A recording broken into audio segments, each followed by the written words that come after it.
बोली सत्यनारायण भगवान की जय।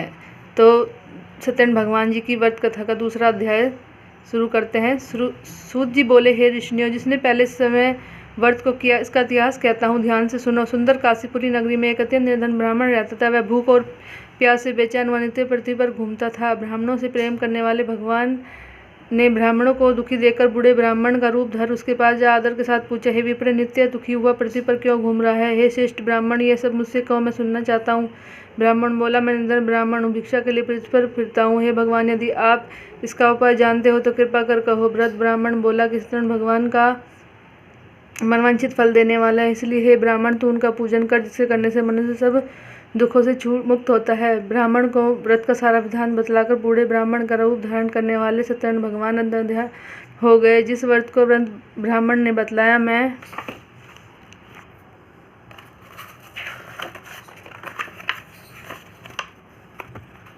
उसको करूंगा। यह निश्चय करने पर उसे रात को नींद भी नहीं आई। वह सवेरे उठकर सत्यनारायण भगवान के व्रत का निश्चय कर भिक्षा के लिए चला। उस दिन उसको भिक्षा में बहुत सा धन मिला, जिसे बंधु बांधवों के साथ उसे सत्यनारायण भगवान का व्रत किया।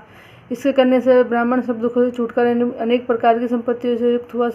उस समय वह ब्राह्मण हर मास व्रत करने लगा। इस तरह सत्यनारायण भगवान के व्रत को जो करेगा वह मनुष्य सब दुखों से छूट जाएगा। इस तरह नारद जी ने से नारायण का कहा हुआ यह व्रत मैंने तुमसे कहा, हे विप्र, मैं अब और क्या कहूँ। ऋषि बोले, हे मुनीश्वर, संसार में इस ब्राह्मण ने सुनकर किस किसने इस व्रत को किया है, हम सब सुनना चाहते हैं।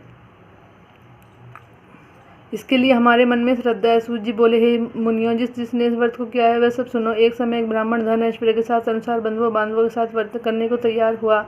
उसी समय एक लकड़ी बेचने वाला बूढ़ा आदमी आया और बाहर लकड़ियों को रखकर ब्राह्मण के मकान में गया। प्यास से दुखी लकड़हारा व्रत करते देख ब्राह्मण को नमस्कार कर कहने लगा, आप ये क्या कर रहे हैं? उसके करने से क्या फल मिलता है? क्या कृपा कर मुझसे कहो। ब्राह्मण ने कहा, सब मनोकामनाओं को पूर्ण करने वाला सत्यनारायण भगवान का व्रत है, इसकी कृपा से मेरे यहाँ धन धान्य आदि की वृद्धि हुई। ब्राह्मण ने इस व्रत के बारे में जानकर लकड़हारा बहुत प्रसन्न हुआ। चरणामृत ले और प्रसाद खाने के बाद अपने घर को गया।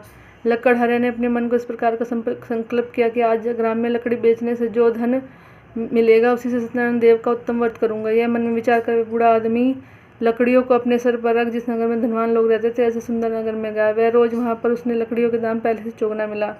तब वह बूढ़ा आदमी लकड़हारा दाम ले अति प्रसन्न होकर पक्के केले की पुली, शक्कर, घी, दूध, दही और गेहूं का चूर्ण इत्यादि सत्यनारायण भगवान के व्रत की कुल सामग्री को लेकर अपने घर गया। फिर उसने अपने भाइयों को बुलाकर विधि के साथ भगवान जी का पूजन और व्रत किया। इस व्रत के प्रभाव से बूढ़ा आदमी लकड़हारा धन पुत्र आदि से युक्त हुआ और संसार में समक सुख भोगकर वैकुंठ को चला गया। बोलो सत्यनारायण भगवान की जय।